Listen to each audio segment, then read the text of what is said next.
One day, George the steamroller was waiting for Percy to take him to a new workplace. George was being rude to Rheneas and Skarloey. "You're just worn-out wheels on worn-out rails." "You need rocks for your roads," replied Skarloey, "and we're helping you." "I need to flatten little engines in the scrapyards," retorted George. Then Percy arrived to take George away. He was still rebelling. "Railways are no good. Turn them into roads." The little engines were pleased to see him go.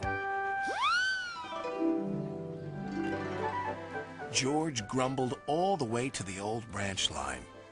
He was going to turn it into a road.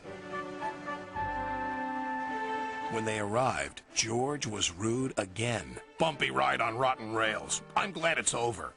"So am I," said Percy. "Ha!" huffed George.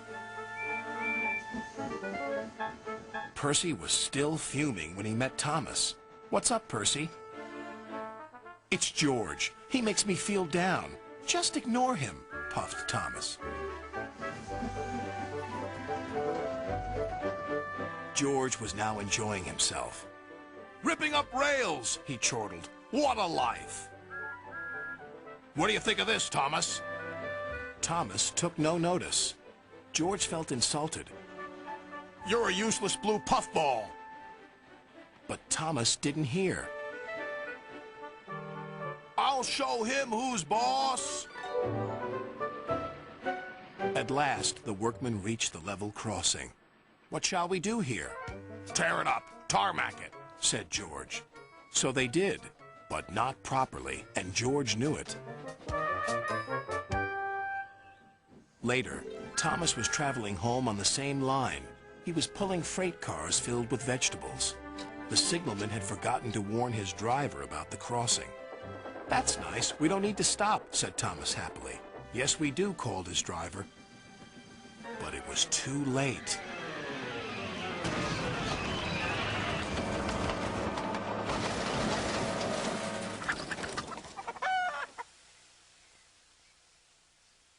Next day, Percy told Gordon all about George.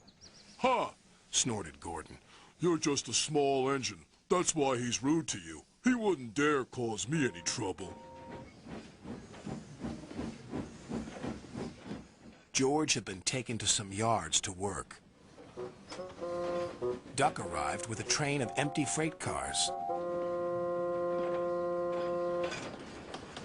George was blocking his way, and a car was stuck on the main line.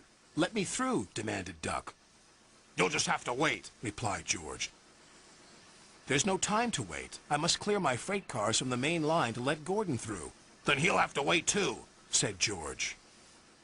Duck's driver went to complain to the station master, but the signalman had set the signal to allow Gordon to speed through. His passengers were singing his praises, and he was making express time. "I'm the greatest! Just watch me fly by!" He whistled long and loud as he approached the station.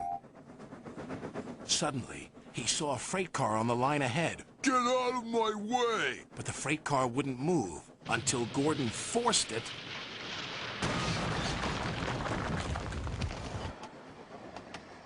by accident. Gordon was worried that Sir Topham Hatt would be cross. He was, but not with Gordon. "Whoever caused this disturbance will have me to answer to."